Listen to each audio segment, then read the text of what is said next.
Good morning, everyone. Thank you for tuning into the Bonus Point podcast. Once again, I'm your host, TJ Olson, and the topic of today's episode has been highly requested as it's all about what goes into becoming an elite rugby player.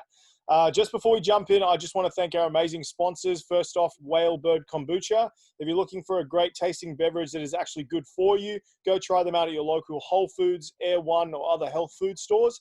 Secondly, F45 Culver City. So F45 isn't just a gym, it's a real community, and the team is all there to help you achieve your fitness goals with sessions in just 45 minutes.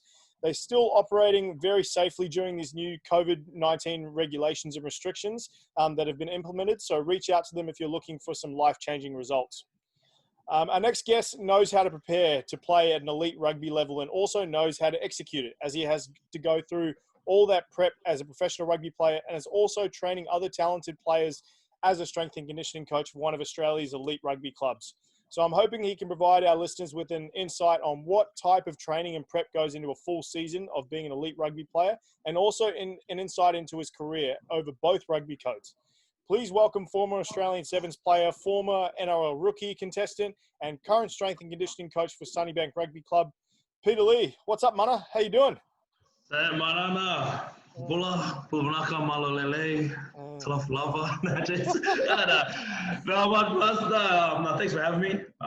Good, bro. It's good to see your face. So I think big congratulations are in order. You've got a little one on the way. You've recently married. How's it all going? Yeah, it's going good, actually. That's why I bought the blue flowers here, as you can see. Dedicate to my baby boy on the way. There you go. Shout out to Curtin and Tupou for buying these for Emma and Emily Solder for buying these for us. So to replicate or to represent our baby boy on the way. No, it's good. Big milestones being hit. Obviously playing professional rugby and that. It's nice to know that I guess life is bigger than just rugby. So as much as I love it, it's puts in perspective. Baby on the way, being married, and more exciting things to come. Now I know why. I'm looking forward to being dad. So can't complain. I bet you'll be a great dad. You're always a good mentor. You're working in the community, doing a lot of stuff. You got a couple of different jobs. So you're working with F45 as well, and you're working as a officer. And you said in the youth prisons. Is that right? Yes, I mean I am at F45 Browns Plains in Beenleigh. And I guess, exactly what you said is it's more than just a gym there. Sometimes you can kind of get lost as one of those franchises. I guess what kind of separates, the good the great from the good is, that family aspect, the culture that they kind of bring and the vibe. And that's definitely what they bring. I'm part of the F45 team there. And also I'm in the Brisbane Youth Detention Centre. And I run programs there. So I'm one of the program design and deliverers there. And I guess kind of implementing, I guess the best part about the scope of that job is I get to work with our youth, the young people, and trying to link them back into the communities. And I guess that's been the biggest gap moving, I guess, in the past, that gap between, I guess juvenile and community. So I guess trying to fill that gap up, and the role that I'm in now kind of gives me the ability to do that. So, yeah, it's a blessing in disguise. The role that I've had, I guess my journey there, from sports to where I am now, it all adds up and all means something, and it kind of helps me kind of tell my story, or I guess my narrative to the young people, why I guess be able to connect. So those are my two gigs that I have at the moment, and then I run more programs in schools, also called Engaged. That's also not something else with Queensland Education. I guess it's another branch or another weapon in my arsenal that I have, locked and loaded and just ready to kind of deliver and that. And then obviously, as you said, I'm the head S&C strength and conditioning coordinator, or I guess coach, at Sunnybank Rugby. So looking after the seniors and all the juniors and all the pathways. So anything you think of S&C and Sunnybank, that's me. So you do everything. I guess that's what I do. And hopefully I can kind of share a bit of wisdom and I guess what goes into the prep of, in preparing an elite athlete and what the, I guess, mental, the attitude, the physical prep into all of it. Yeah, I think that's something a lot of people don't kind of take into consideration is they obviously have the physical preparation and the physical kind of aspects of it, but there's a lot of mental preparation as well. There's a lot of other dynamics and aspects that go into preparing to become a rugby player. So I think someone with your experience in all your fields in your youth work and then in the S&C role, you're obviously bringing a lot of experience and a lot of wisdom to that kind of those different roles. But let's get stuck into kind of talking about your career. And obviously, I've known you for probably over a decade now, and it's been a long Yeah. time. And you made your name for yourself both in rugby league and union. But Sunnybank Rugby Club in Australia was where you made your first burst on the 15 seed, and you started playing your senior grade rugby. Were you always looking to go play for Sunnybank, or were you looking at other clubs as well? I'm really, this is actually a really good question because, I'm very loyal to a club. And so I guess, starting juniors at Sunnybank, there was no other club. So Yeah, my dad I was playing both codes when I was young. So like I was one of those late bloomers. I didn't really start playing club rugby until I was like under 12s, under 13. So I didn't really grow up. I did swimming, I did basketball and all that. And then my dad signed me up to league. I was like, "Oh, Dad, can I play league? We always watch it. Why can't I play it?" And then Dad's like, "Oh, yeah, sweet. We'll see how you go." Because obviously I wanted to play league, and he's a real supportive. And then I asked, "Oh, can I play union?" He's like, "Yeah, let's go play union." So my first year like union was pretty cool. It was under 14s and under 15s. mm. So that's when I started playing for Sunnybank. Actually, no, I started for Sunnybank earlier than that. That's probably my year that I remember. Under 12s, I started playing at Sunnybank.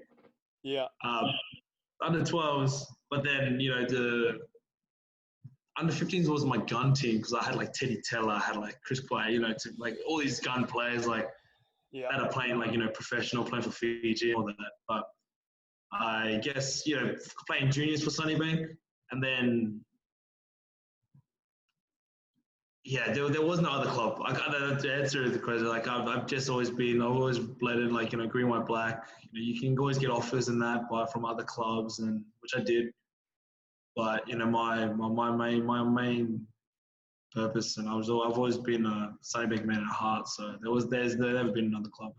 It's pretty rare that like you'll see a lot of people that are loyal to that one club, and you'll see kind of those figureheads here and there, but you'll see a lot of people as well, especially in Brisbane, if they get like a sniff of an offer or like somewhere to go play other rugby, they'll just jump ship and they'll just go play for, say, if they're playing for Brothers, and they get an opportunity for Sunnybank, they'll just go play for them because they kind of want to just get like a different dynamic or get a better opportunity for themselves. But you rarely see these days that one person will just say, "Hey, I want to stick with this club," and just be loyal to that club. So I think it's a good trait to have, that you're able to show people, "Hey, I'm loyal to this club. I'm never going to go and just jump ship. If it's something, it'll have to be for a pretty big reason." But for Sunnybank Rugby has produced a lot of quality rugby talents like Greg Holmes, Digby Ioane, Liam Gill, Teddy Teller, like you said. Who are some of your favourite players that you played with at Sunnybank? Oh, there's heaps. You probably know him, Shalom Sunila. Yeah. Plays for the Yeah. Sunila. He was probably one of the best tens I played off. Not gonna lie. You reckon? So yeah, one of the best tens I've played off. Just like the way that he takes the line on that. So that's probably that's just one to mention. But I want to talk about my debut game, which was. Okay. Yeah. I had my first Premier Grade game when I was 18. So, come in as a cold and then you get asked. What a bully team. It was like Greg Holmes. Like we had Albert N.A. Who else? Oh, yeah, Ben you did have Albie in that team, didn't you? Yeah. Yeah, we had, Ben Lucas, Ben Taps. Who else? Oh, Jake Schatz, Liam Gill, Benny Adams. That's a stacked team if I've ever seen one, eh? Like. Yeah, and I was coming off the bench, but it was still a debut and whatnot. And Shane Sully, the guys that I played with, I played with Manu Lemeki, one of the superstars in Japan. He was probably one of the best fullbacks actually that I played with. We had Brando Vaulu. Oh, the list goes on. Rex Tapawai.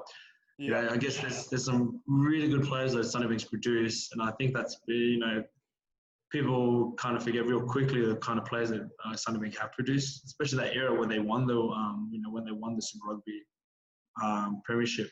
It's not easy to win that Super Rugby Premiership, not at all. No, So not at all. Especially in Brisbane, like a lot of people will kind of just overlook it and go, "Oh, this Prem Grade team won a championship this year," and I'm like, you got to realize that's probably one of the hardest things to do. Like when Souths won it that year, they grinded that one out. It was tough. Like they had to go up against a lot of great opponents, and so did Sunnybank that year as well. Oh yeah, and the teams that are always consistent, your UQ, your heavies, your brothers, East are up there as well now, and it's a good comp. I'm really excited to see what the comp what they produce this year. Obviously because of COVID-19. So it'll be kind of an interesting dynamic. That's why I'm looking forward to. I'm glad that Queensland Premier Rugby does those live streams, because when I've been living over here for the last 5 years, I'll catch like random games here and there, and just to see the kind of like the caliber of play and the different styles is really interesting to see in Queensland rugby. You see kind of very similar play and a lot of like shoot shield play in New South Wales, but it's very different in Brisbane, but still very high caliber. So it's an awesome competition to be a part of, definitely. Yeah. At the moment, rugby, like grassroots rugby, is definitely, I think, should be key for Australia. I think that's the community rugby and all that, because some of the games you watch, it's quite it's entertaining to watch. That's what. As much as you want to like go about the structures and stuff, but that's the difference between New Zealand rugby and Australian rugby. It's just the entertainment factor because of the play. You some of the games I've been watching, like, oh wow. And you see some of that too. Like you'll see like little glimpses of that in the AU competition for Super Rugby. Like a lot of like little like I think one of my favorite players is Lolosio from the Brumbies. He'll just whip something out of nothing, and he kind of brings that wow factor. And Australia definitely has the potential to do that on the same level as kind of New Zealand, but I think it comes down to kind of the ARU management, and it's good that they've got Dave Rennie in like coaching standpoint here. Hopefully he'll be able to help the ARU out with that. Let's talk about the Aussie Sevens. Opportunity of Australia, and so before your stint with the Aussie Sevens program, you had a stint with the Fiji under-20s. So how did that opportunity to play with Fiji come about? Yeah, so that's pretty much where I guess my career kind of started, professional career, besides the Sevens of Sunnybank. But I was just lucky. I kind of just took the chance, and, I heard the boys were going over. I was like, oh, can I go as well? Is that all right?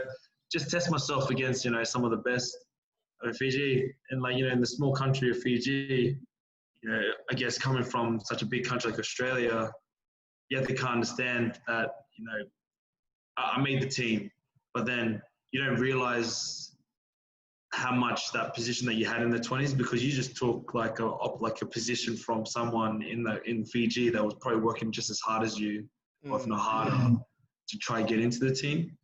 So, it's probably one of the, if I could do it again, I'd do it 10 times over. I recommend going back and playing for your heritage country, or where you're from. Funny thing is, I actually asked, because I'm Fijian Samoan, and I actually did ask Mum. I was like, oh yeah, sweet, can I go play for SAR? Yeah, sweet, I'll organise it. They didn't want to bar me, so I tried my best. I was like, didn't leave. I was like an Asian. I was like, hey, well, come on, man, help me out. So I actually tried to play for SAR. So that's one thing. So Fiji Samoan 20s, I actually tried to go. I was like, oh yes, I'll go. Well, I mean, you got to go take any opportunity you can get. If they don't bar you, they don't want to bar you. But they don't want to bar me. I was like, oh, because I've always represented Fiji, I'm very strong, real proud Fijian. Yeah. But then I was like, well, I tried. I was like, hey, if you don't want me, all good. I don't mind. I was like, I'll play for Fiji. I just thought I'd try to do something nice.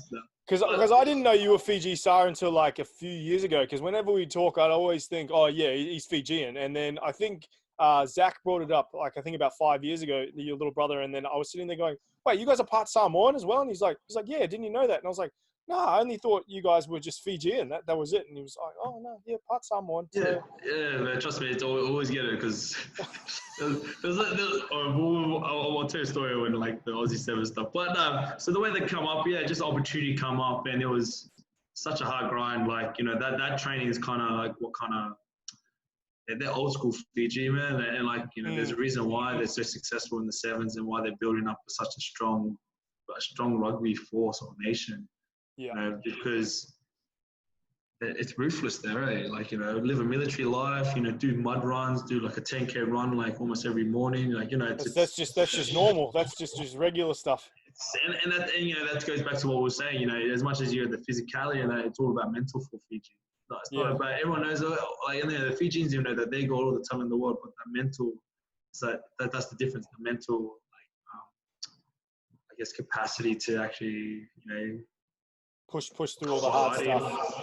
Yeah, just push. Meet go into a dark place. When we talk about it, just start asking questions about why you're doing it and stuff. When you start asking yourself those questions in your training, you're doing it right.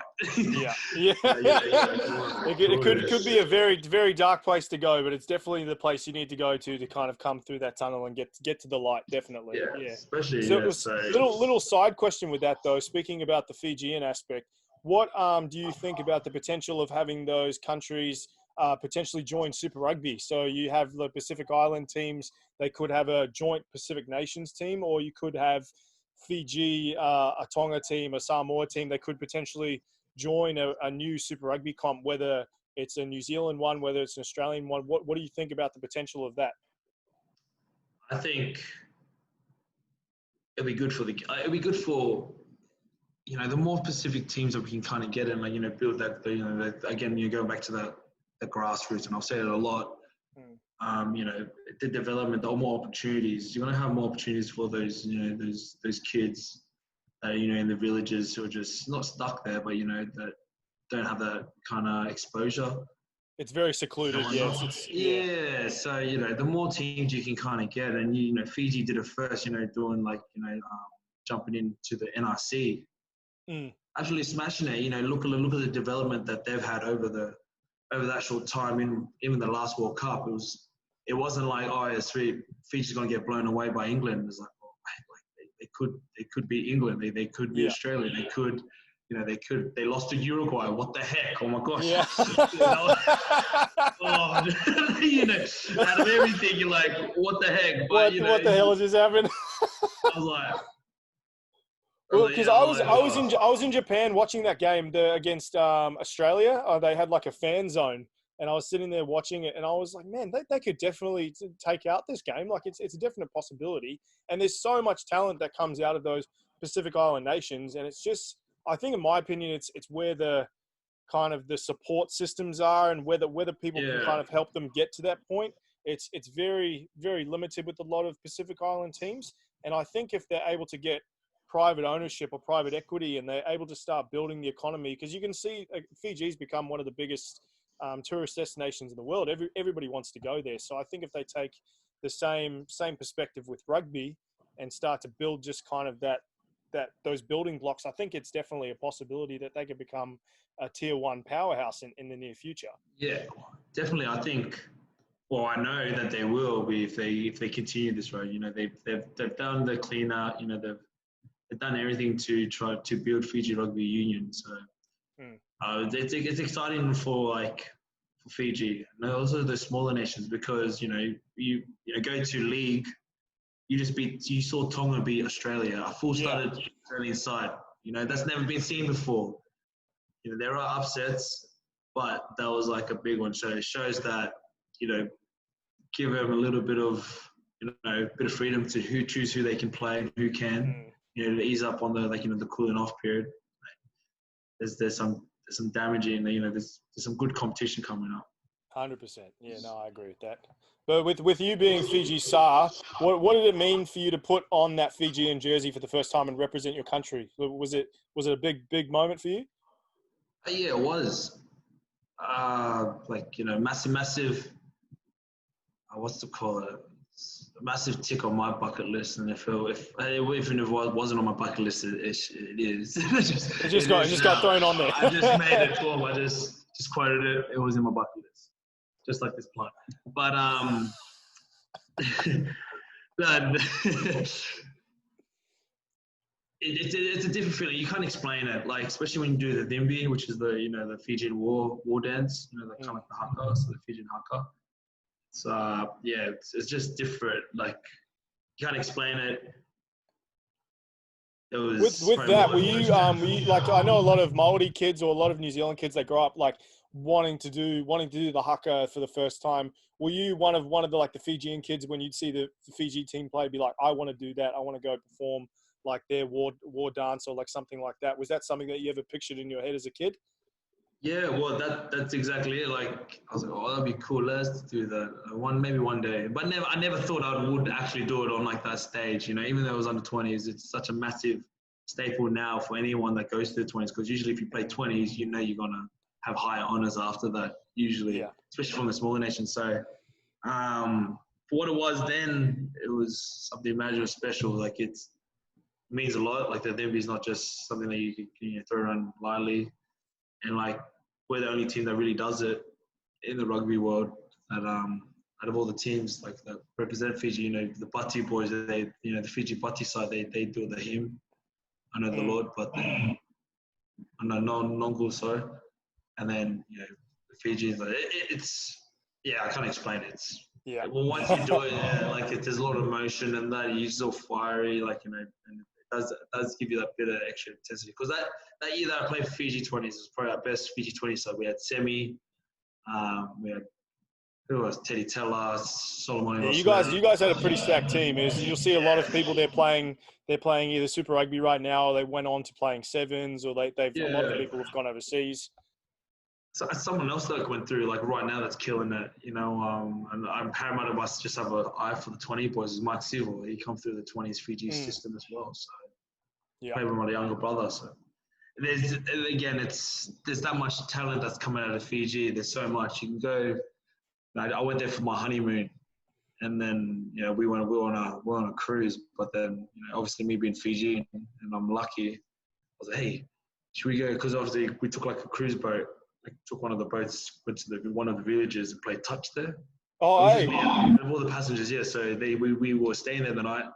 So I was like, oh, yeah, all good if we go back. So we just went back, played touch for like 2 hours. Telling everyone, I'm kidding you. They throw the ball backwards, someone's there to catch it. They throw it like, It's crazy the support. Like I've always said this to a lot of Americans, but they don't understand it until they see it. Like they'll go watch the sevens, like the new one that they had in LA, and they'll see Fijians play, and they'll see a pass thrown. No one's there. They won't be looking for it, but they just know that there's going to be someone running that support line. And then one of the girls that I coached, she turned around to me in the stand and was like, "How did he know he's going to be there?" And he's like, "Just they know. Just they're just able to do that. That's what Fijian rugby is all about." Yeah, and I started doing it myself, and I was like getting itchy feet. I was like, maybe I should get back. And then we went back on the plane. Like, I think I'm playing this year. She's like, no, you're not. My wife's like, no, you're not. I was like, oh, you're true. I was just kidding. That whip. Yo, let's go. Well, after your time with Fiji, you were invited to come train with the Australian Sevens. And how long were you a part of that squad before you got your first opportunity?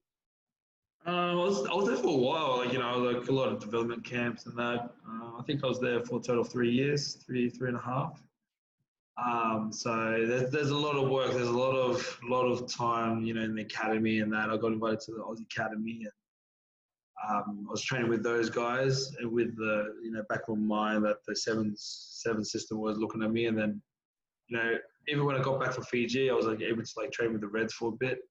And I was just in that system, just around the right names and whatnot. So, and then, it was good like year before I actually got like actually a contract or actually played my first tournament for Australia. And then, I guess, the story tells itself. So it was fun. I guess the process, I wish I was in the mindset that I am now whilst I was playing sevens. I kind of took it for granted again.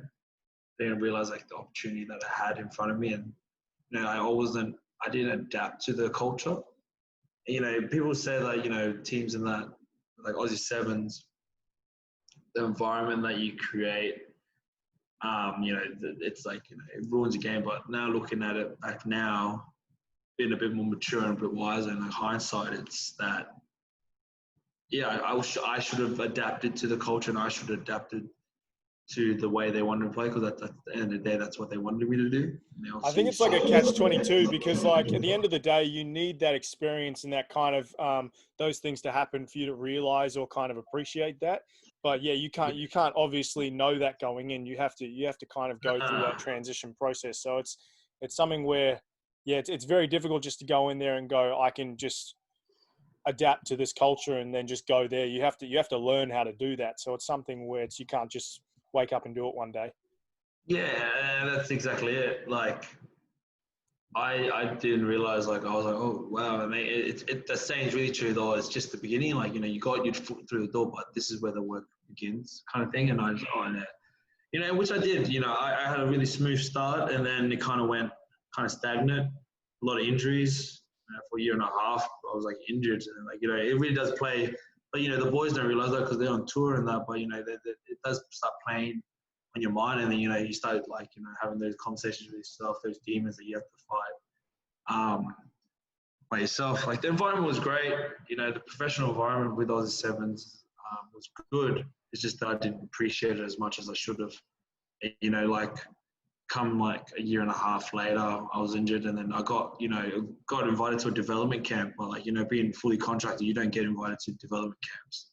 You know, like, and, you know, I didn't perform that well at the camp, and then I just remember, like, obviously I'm fast tracking a lot, but this is like towards the end. Of my career, or my stint with Sevens was, you know, Michael Connor, and like, this is the conversation that, you know, no one knows, but Michael Connor told me I pretty much sucked. You know, imagine, he's like, really?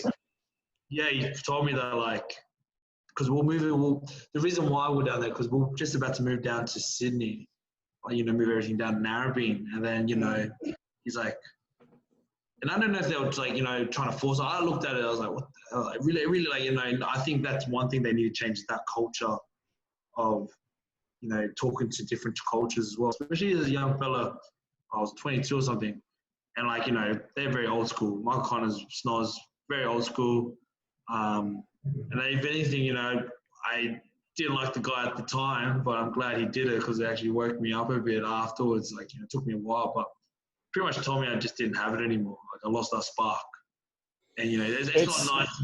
Yeah, that's not something you want to hear as a young fella, and it's something where you'll see, like, sporting documentaries and a lot of things where people will hear that, and that will be like a driving factor for them to become a superstar once like in the future. But it's not for everyone. You can't just go around as a coach and then just go, yep, you suck. Just go home. I'm not saying he's a bad coach or anything, but he was a really good coach. I just think that for me, that time, they really did, like, it really did play on my mind, because I didn't back myself after that. And I think a few other guys can probably agree with me.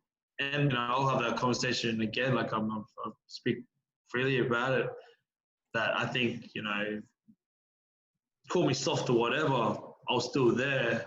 So obviously he signed me and saw something in me, but what's changed it is, like, you know, just that continue.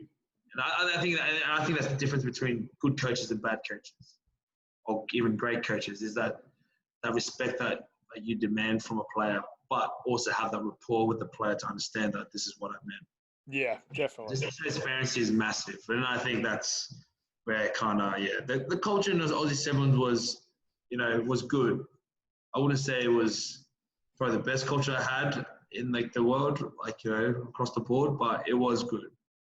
Some of the boys, you know, some of the mates that I made, and that, you can't replace it. So yeah, because you were playing with a few local Brisbane boys as well. You were playing with Geordie Toops, and you're playing with Palmer Fowl, and like boys you knew. And I remember speaking to Palmer a few years ago when he was still a part of the Aussie Sevens program, and he had just hurt I think it was his knee or something like that, and he'd gone through that injury. And he says he's gone through through kind of like a dark place as well. Like it's not everybody knows. They don't see that once you're at home recovering or doing that kind of stuff. So I think having a rapport with a coach where he's able to give you constructive criticism and he's able to kind of tell you, hey, you need to improve on this, or like you're not really performing at what we're expecting, and kind of having that rapport is something that I think is really, really needed in a good coach. I agree with that as well. You really need that. Yeah, and it's, and a lot of the boys, 'cause I actually left my contract early with Aussie Sevens. So I really? actually had an early release, yeah. My manager at the time, and I was, the manager at the time. It's just, it wasn't easy for me because, like, for me, it's like failure. You don't want that. You want failure. So I got an early release. I just couldn't handle it. Like, the boys didn't realize, because I just packed my bags and just didn't rock up again. So, and then, I guess that's where my story really begins, because that was, I wanted to kind of like, take my life. I didn't want to like live life anymore. And then, there's the conversations. The only guy that messaged me from out of the group, I was drinking around with Lassie and all the other boys, was Lewis Holland. He's a top really? fella. Yeah, I'm not even joking. Holland, bro. Louis he sent me a message, like, hey, bro, how's it going? Just checking in. Just, hey, if you need anything, just let me know. And I was like, oh, man, I really appreciate the message. And I guess, those little things, you don't hear those type of stories about, Louis as much as you should. But he's actually a really good lad. And out of all those guys in the team, he's the only one that really reached out to me and actually asked, hey, is everything all good? Hey, it's tough. It's not easy. So, whenever I see him, I always go say hi, because he's a top bloke, man. Yeah. It's something that you see what, like, especially like a good example is when you leave high school, or you kind of go through a transition period in your life, you really see who your true friends are, who really has like your best interest at heart, who the people who do those like little small things that may not seem like much to some people, but to the person on the other end, it could be massive. Like you said, like someone who just reached out to you, hey, how you going? But he was the only one to do it. So it's something where it's definitely something that really, really kind of adds up, and you really goes and helps your mental aspect. And you could say that, like, it was unprofessional me leaving my thing because the way I left and whatnot. But no one knew like my battles and that I was going through. You know what I mean? Like, so I'm not ashamed of it. I was like, I'm glad I did, because I'm so much more happier for it. That's good.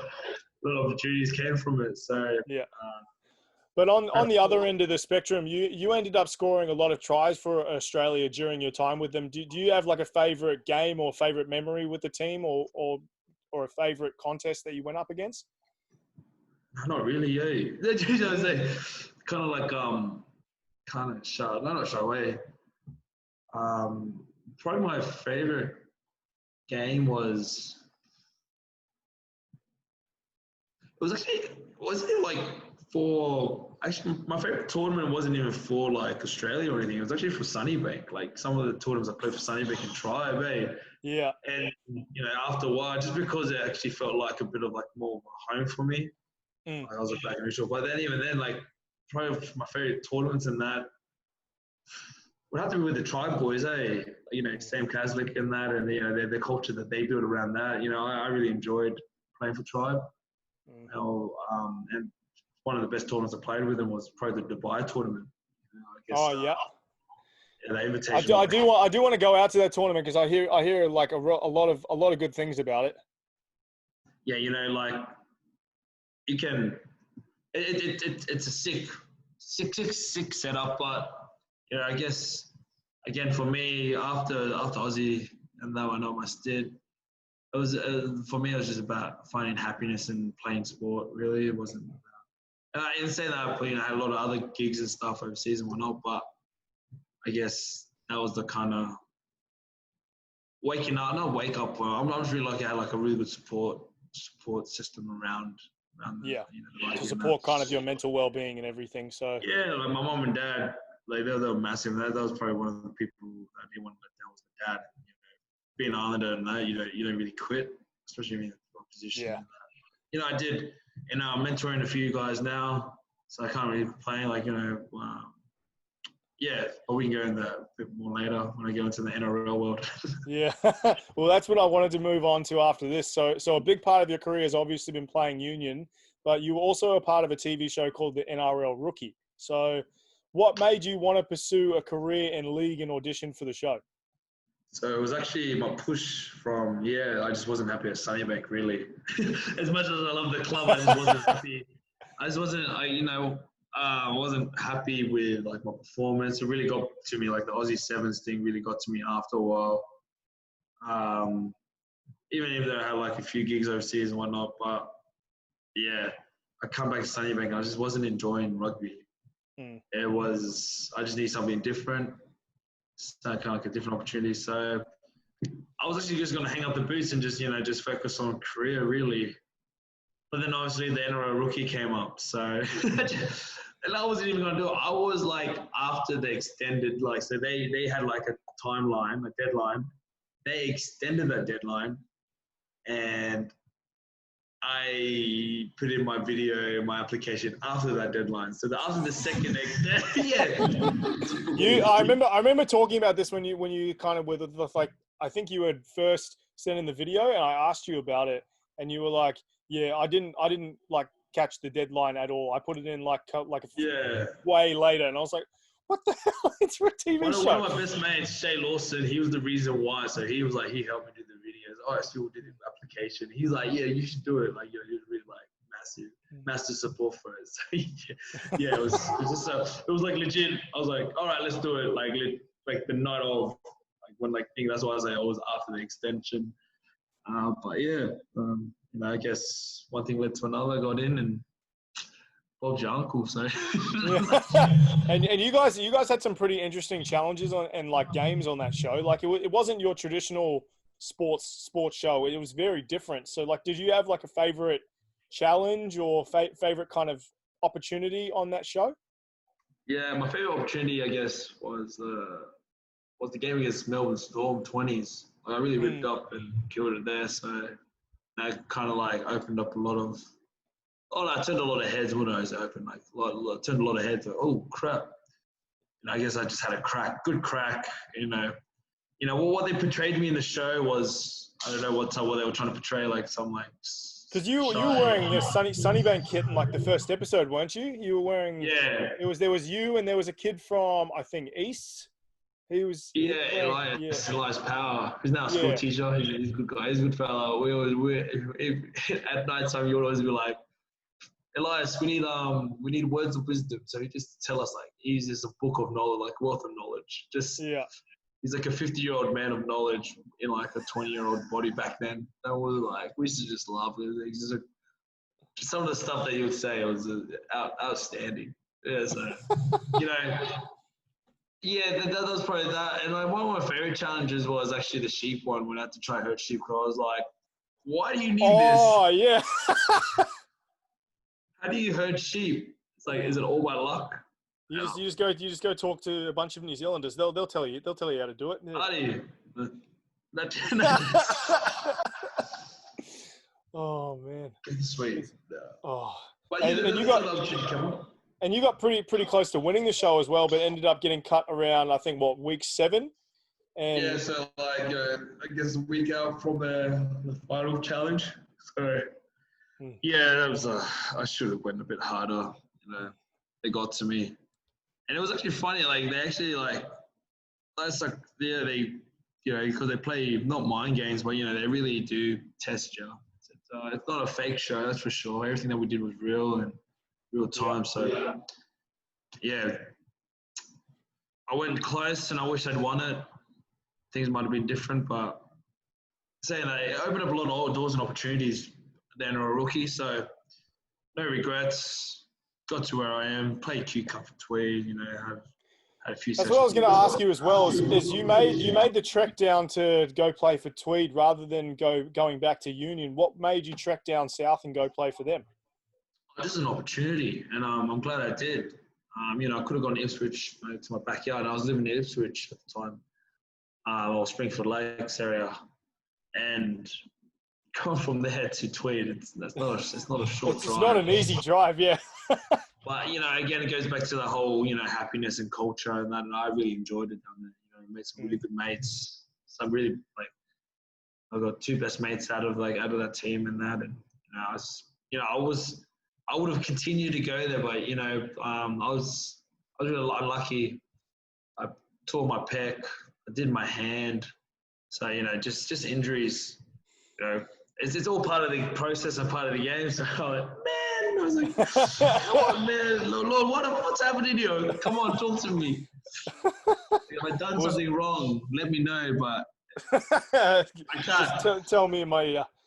Yeah, like when I did my hand, like I kept playing, but I always want to have surgery, so I had surgery. But then, you know, the coach still hit me up, Ben Wolfley there, so I would love to go back to it. And that's the thing, I wouldn't go, I could have gone and played for another Q Cup side, but I'm very big on loyalty. So if I was going to play Union here, it would be for Sunnybank. If I was going to play League, I'd go back to Tweed.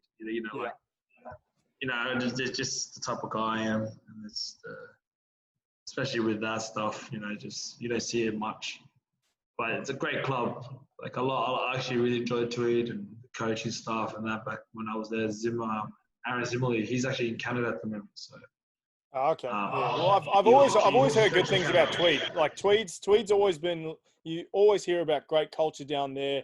Great club to go play for. There's a bunch of boys from Brisbane that would do the same thing as you. They would go down and play at Tweed just because they hear that kind of stuff. So it's got to be a good club if you're going to be making that friggin' drive. Oh, definitely. Yeah, and you've obviously you had during your playing career you were an S&C coach, like you were doing S&C stuff, but currently you've given the boots some rest and you're doing it full time as a S&C coach with Sunnybank. How did you kind of manage to transition into that role? Like into the Sunnybank role or into like into I think we'll talk about the Sunnybank role. I know you've worked your way into S&C aspects. And you're doing a lot, obviously, with F45 as well and a few other things. But how did you manage to get into that Sunnybank role? Yeah, so I've actually been forced to hang on my boots. So I had a really bad injury last year, like a career injury kind of thing, or questionable. So I lacerated my kidney last year. Oh, that's right. Yeah, you did tell me that. Yeah. My kidney, yeah. So I guess, you know, I was kind of forced to all right, I still want to be part of rugby. How? And then, the S&C opportunity come up. John O'Ward that was there, he's gone over to Grenoble in France, doing the top 40 in there. Mm-hmm. And, it's been an awesome journey. I kind of had I did kind of like a probation phase there to kind of prove my worth. During the sevens, I was doing a lot of free work. Not free work, a lot of work experience, I guess, It's kind of like your apprenticeship or something like that. Yeah, your cadetship, your apprenticeship, your traineeship. So I did that. And then, I remember getting the calls like this, because they were trying to appoint all these positions there like this. So the senior committee had a meeting from 6. They'll fill in all the positions from head coach, whatnot, to head of department for S&C, head of department from their staff, head of rugby for the program. And I got a call 11:30 at night. What the heck? It was from Brando, our rugby director, our rugby participation manager. I was like, "Yo, what's up? Hey man, I just want to let you know that you got the role." And I was like, "Huh?" At 11:30. No. I was like, he's like, "You got the role. You got the gig." I was like, "Yo, let's go." I was like, "Oh man." I was like, blessed day. I was like, because I know how many people went in for the job and their qualifications and whatnot. I guess for me, my biggest perk is I've just lived and breathed the professional life of rugby. Yeah. And obviously I have the qualifications, but I was not optimistic, but I wasn't I guess you could say I was kind of optimistic. I was like, oh man, I didn't say I was definitely going to got it because you just don't know always. You were just confident that you could pretty much get it. Yeah, I was confident, but then I wasn't I was like, oh, but maybe you just don't know because you don't know where the committees and stuff. But yeah, I got it. I guess transition into that S&C role. as a player to coach, just over a short time, I was like, during the 7th season, I've been able to get that kind of, not gain, I guess, earn the respect from the boys and from the playing group. I'm still good mates with some of the boys in the team now, in our Premier squad, first grade squad. So it's been a blessing, really, like the amount of respect that I do get from the boys, and like, they listen, they reach out to me, because I guess I'm different from other SNCs. I'm really big on, people, like, playing management. And you spoke about it before. It's like the difference between good coaches and great coaches. You're able to have that rapport with the players, and I think you're able to kind of have that extra leg up as you're able to not just talk to them as a coach. You're able to turn around and go, "We're mates," and I'll tell you what I really think, and I won't sugarcoat it, and I'll give you honest feedback. Yeah, and that's exactly it. Like, going from as a player, and then the boys give me banter, and that's all. I love banter. But when I say hit the line, I mean hit the line, and if not, get off my field. Know what I mean? That's what you need. You kind of, I think that's the thing that a lot of coaches, when they go into that role, if they've especially been a part of that culture, they don't know how to split it. They don't know how to go, listen to this. This is what I need as a training plan, or we're mates. It's like, switch it off. Listen to this part over here, and then let's put in the hard work, and then after we'll go grab a feed. And that's where, they I guess, past coaches and SNCs, and also the boys see me working out, they see me lifting, they see me training, they know I can still do it, so they're like, well, if he can still do it, I guess we should probably listen to him. So I'm really big on practice what I preach. So I'm not gonna get like one of my boys to be like, all right, I'm like, hey, do this movement. It's like, I've never seen you do that. I hate that. When you're like, all right, if you're gonna teach a burpee, make sure you can do burpees yourself. I think that's been kind of one of my kind of driving focuses. Is I think I was doing training with the team I was coaching with last year, or this season, and then I was sitting there going, like, if I'm going to be telling these guys to do it, I'm going to take this quarantine period, get super fit, and go through and make sure that if I say I want to do a burpee, or if I want to do a suicide, I can jump in alongside them and do it with them as well. It's you practice what you preach. It's something that I think a lot of people respect that as well. Yeah, and I guess that's the difference between me and other coaches. Yeah, I just kind of have like my own flair, my own vibe, and just banter. And like if one of the boys, if there's like a bit of banter within the group, I'll call it out, and like say someone calls out someone in the comments. We post it up on Facebook at the prep and all that. Yeah. I'll call him out and say, hey, Larry, no, not Larry. He's like, Bob, why aren't you next to Michael? You were just calling him out before. He's like, oh. And then I was like, Bob, make sure you're there in front. And then he's in behind. I was like, don't be throwing that chat then. Just stuff like that. Just that, like that's probably that's the best example how I deliver. But I can't take all the credit. I've got some great mentors around me and that whatnot. And one of your favorite teams, the Waikato, not the Chiefs, but the Waikato NPC team. My cousin was the SNC in the SNC department, and also in the Waikato. True.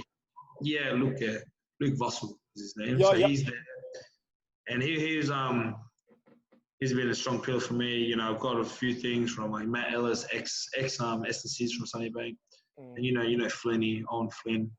He's been helping me out, and then been really real good. Brando, I've got Sion there as well. Fukuga, say hi. He was my Prem Colts coach, and I know he can definitely coach. He's a great guy, and he's a great guy to have at the helm of everything. Very methodical. Everything's systemized. Everything runs by a system process. Oh, definitely. The amount of times where you would see him working through his head of like how he wants something, and he's able to just see the smallest things that can make the biggest change on the field. I remember him. I can't remember what it was, but I remember him telling me like some way to execute this one play. And as soon as I did it and went through the motion after he gave me that critique, I was sitting there going, holy crap, that just gave us like an extra 15 meters, or it gave us this extra little buffer that can help out in the game. So great guy to have. And it's you know about Sunnybank. We haven't had the best winning culture, so we've been on the lower the back end of the spectrum and the lower end of the ladder. I guess the biggest one is we're trying to it's been really good because obviously we got new admin, new coaches. We're just trying to change our culture, Yeah, and that's the big one. It's definitely something that you can look at it and go, we've done it in the past. We just need to just reshape everything and just go start anew. I think that's where it's going to be tough to do that any place you go and try and do that. But as long as you have good rapport, good relationship, and you're able to kind of practice what you preach, or you're able to come in with and knowing your stuff, I think it's definitely something that it can be done, especially in Sunday. And it's just feeling, what's the word? Just make sure, if I make myself accountable to be better, I know that, and make sure that I follow my processes and that, making sure that I stick to plan, because that's massive. Attention to detail is massive, and that's massive for me as well. Just those little things, and you find that everything just organically grows or organically just moves. It's mad. It's watching the process happen. It's great. Yeah, it's crazy to see it in person. Change a culture. It's kind of like that. The Stereots paradox, or the frog analogy kind of thing, especially with the what? The frog analogy. What's that? Gradual, pretty much gradual change. So one change could rather than making a massive change or something, it's about gradual change and making sure that because how people don't change. Yeah, so it's that kind of concept and analogy of gradual change. Just ease into it. Yeah. Easy. But finding something massive could be detrimental to the process of that. So it's being in this role and being the roles, the jobs that I have. You kind of learn different languages, or different analogies or paradoxes. Oh, you don't have to tell me about different languages. I came out here thinking I was speaking complete proper English, and then everyone was just looking at me the first season I coached, going, "What did you say?" And I was like, "Oh man, I'm gonna have to rechange all of this and just go into their shoes." Yeah. But chair, my bro. Hey, what does that mean? He wants me to throw a chair. Throw a chair. It's a chair, my bro. Chair, my bro. You want a chair? Nah, that chair. Bro, I think the best story and best comparison was it when I was I pointed at the car park and I went, "All right, you guys have to go run to the car park and back." And all these American kids just stood there and they stared at me and they were like, "What did he say?" And I was like, "The car park, that thing over there." And they were like, "You mean the parking lot?" We still don't get it. And they were like, "Do you mean the parking lot?" And I'm like, and just having to just brush those things off and then just go language barriers, different terminology. It's just something you need to learn. But yeah, surely they know the car park. I don't even want to get started because I'll be here for ages. But it's called the bonus point for a reason, and our bonus point segment, as we spoke about at the start of the show, is what goes into preparing a rugby player for a season and enduring during that time. So I think you as an S&C coach, and obviously you with the playing background as well, you can provide us a really good kind of insight into how to prepare for that season or what goes into that preparation.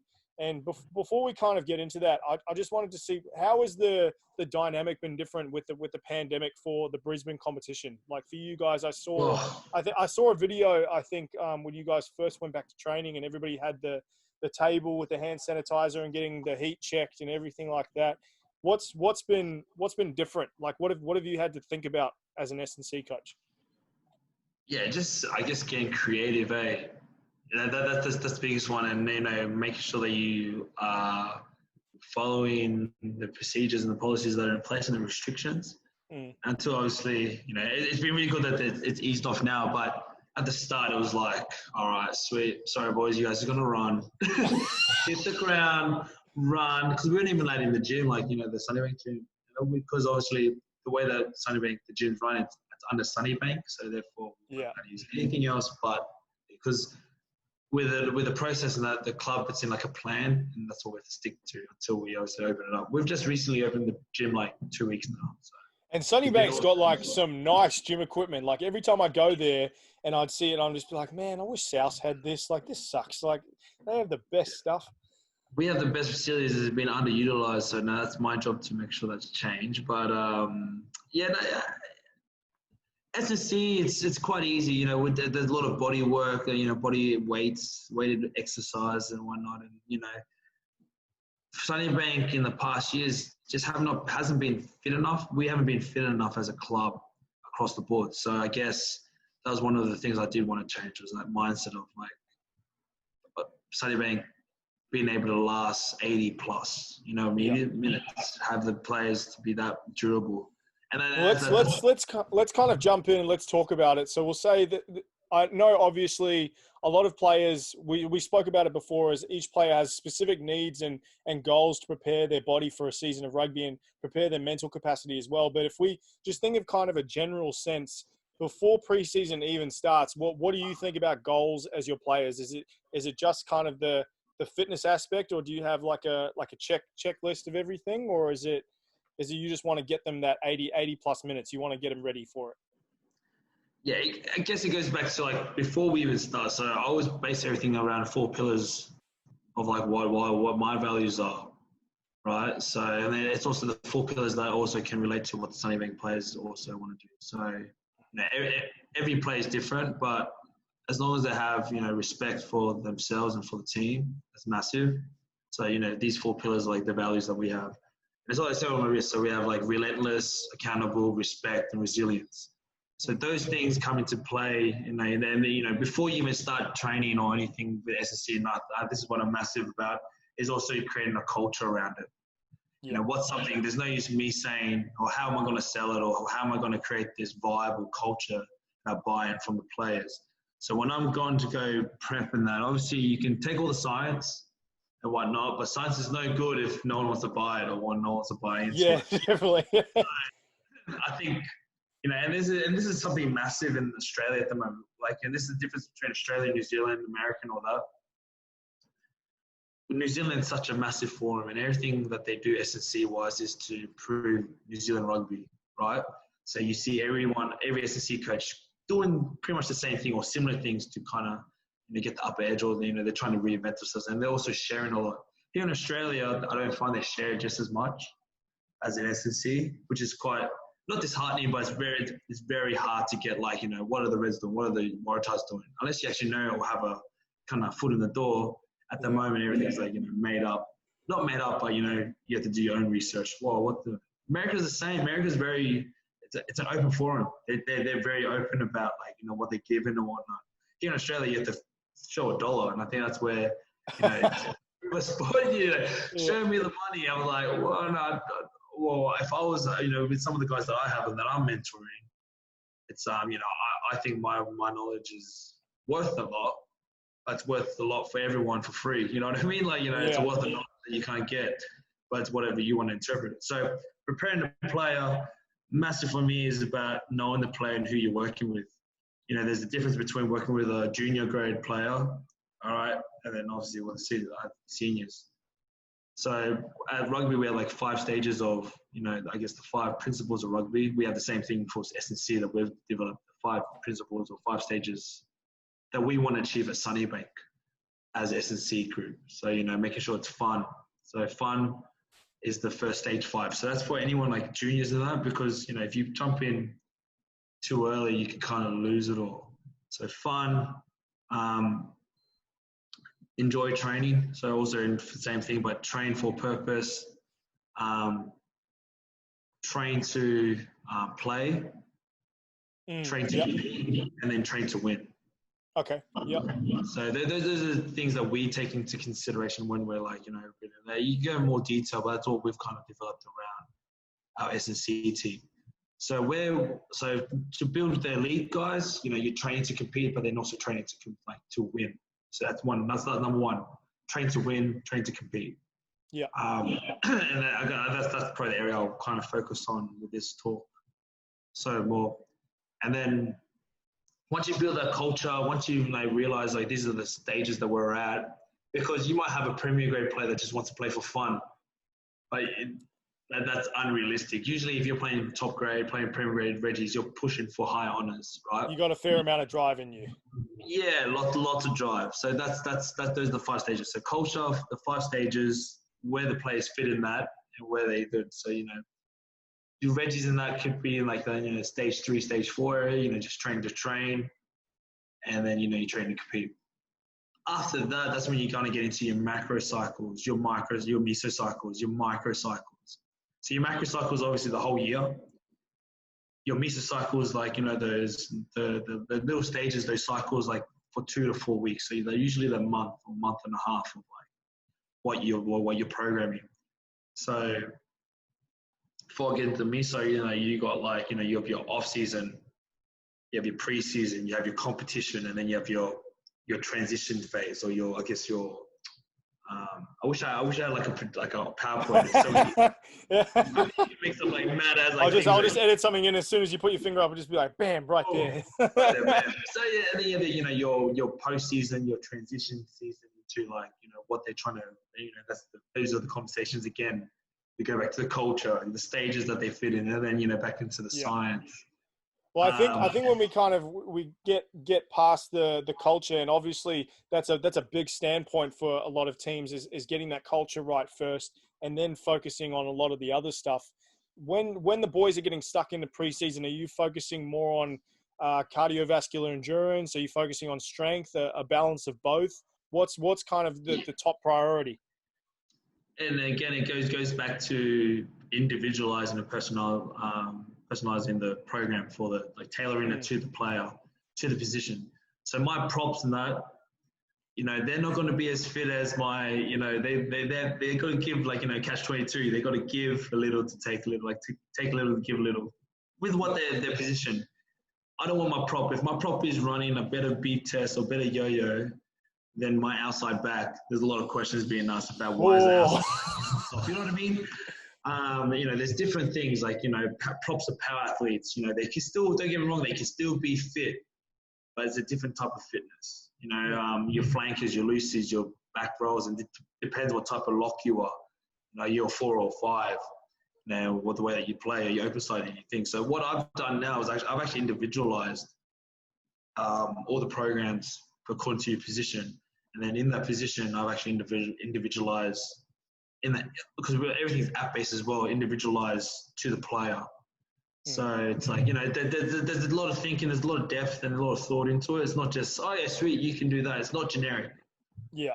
So I think that's where a lot of coaches get caught up, especially when they're trying to get an elite performance out of a program. They'll go, let's just do a beat test, or we'll do just like a Bronco or something like that, and we'll just get everyone fit, and then we'll focus on strength afterwards, or we'll do something like that. You are right. You're never going to get one player who's going to mirror another player who may have a different position or may even have a different type of physical build.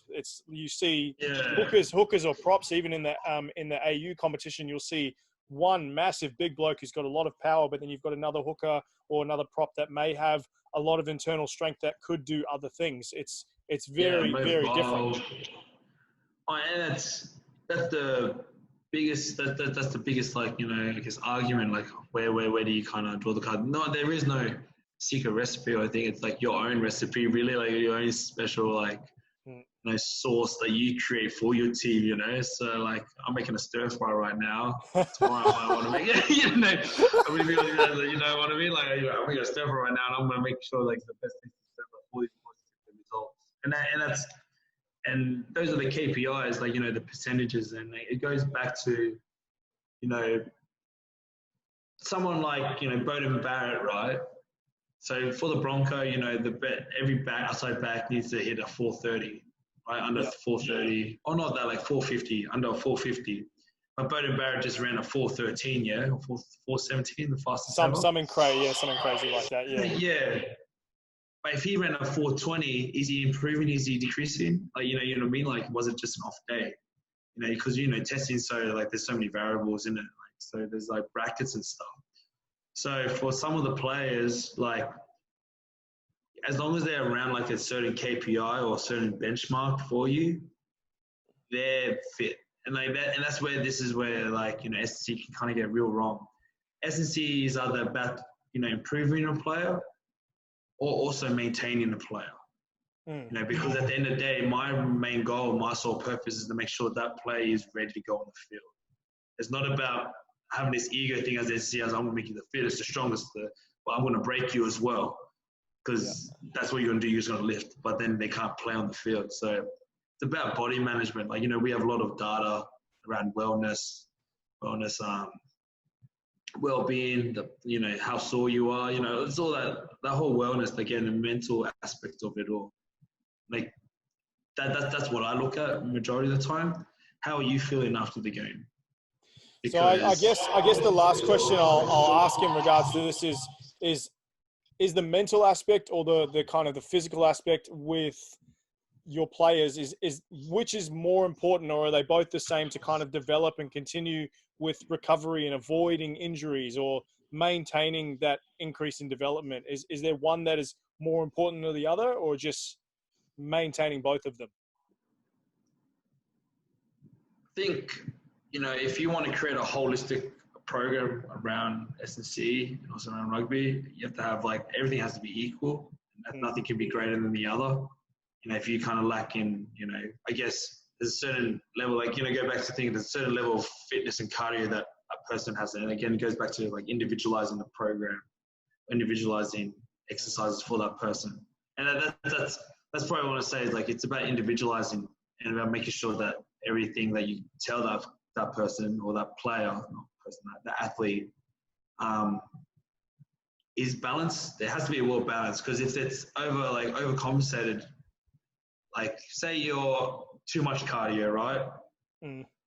When you go into contact, you're going to hurt yourself, yeah? Because you don't have that those physical attributes to take contact at a high level. If you're playing 4th grade or something, or 5th grade, actually sometimes it's questionable. But playing Colts, and you can kind of get away with it. But when you're playing against full-grown men, they're hitting you just as hard as they can, and all, it is. I think it has to be a balance. I don't think one way outweighs the other.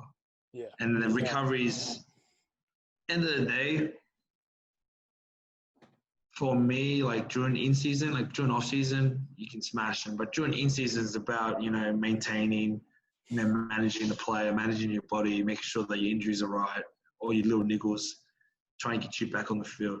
If you're not, as S&C, if you're not doing your best to keep a player on the field, or, they're not on the field, that's kind of your own KPIs that you kind of keep for yourself. You're not doing your job at the best. Mm. My big job is, we had a game last weekend, and he's hurt his foot. My main focus is about, he wants to train, obviously, but I was like, it's probably smart just to sit out. Yeah. You're still one of the fittest guys in the team. He runs the best yo-yo, best this. I was like, I'll bet you the best 1.2. You're not going to lose any fitness if you just rest. You already got those crazy gains, and he's a great player as well. So it's kind of that pros and cons list, which is more beneficial for the player. Yeah. Okay. All right. Yeah. I think a lot of people they got a big insight into kind of what goes in, what's important, and kind of setting the foundation for what goes into becoming an elite rugby player.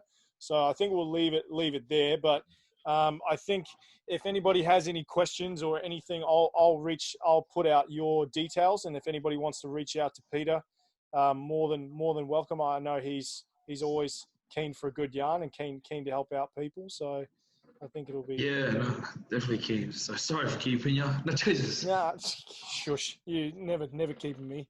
It's been too long since I've been able to talk to you, so I'm making the most of it. But yeah, what are you looking forward to for this Sunnybank season? Is there any upsets? I guess we're kind of going into the season obviously because of last year. No one really knows the kind of caliber of players we have, and I guess the different culture that we've kind of built, and just a mate for mate really. It's going to be exciting. I'm hoping there's going to be a few upsets as well, a few few shock moments. We do anyone you're super excited to play? Any teams? East South are always good to play, but I'm really excited to play brothers in your UQ because they're the staple, they're the benchmark for us. The real test. Yeah, well, East have a really good side this year as well, so we got them this week as a trial game, so it's not competition, but that'll be. If there's going to be one game I'm real excited to play, it's probably the brothers game. Not so much me, but to see how players go. And also, I guess, Souths. It's always a good place, South. That's our local derby. Everyone knows That's like basically the Queensland club version of the Battle of the Bombays, the Blues versus the Chiefs version. That's basically our version. Yeah. Is go and play them. Well, from a I'd say former South boy. I'm never gonna go away from South. Is go mess up brothers for me. Give them a good hiding, and Yeah. I'll be able to give you a good high five when I see you next. So that'll be good fun. We can just do a Zoom call again. Just on the field, just send me a message. That'll be all good fun. But no, I just want to say thank you for kind of taking the time out of your busy day. I know it's very early in the morning, and you got other stuff on today, and you're a very busy man. But I think a lot of people will get a good insight into what it takes to kind of prepare as an elite rugby player, and really good little nuggets that you've given. I think a lot of people who are listening will really take that to heart and take that for their preparation on their own. Sweet. Thanks for having me. No, of course, brother. Anytime. But we'll catch up soon, and we'll hopefully be on the same continent. We'll be able to grab a beer, and I'll be able to meet coffee. You. Yeah, coffee. Yeah, better coffee than out here, so it'll be a good one. But thank you. All the best to you and your family back home, and we'll have a chat soon. All right. Cheers, brother. Sounds good. Thank you. Thank you very much for joining us on the Bonus Point Podcast.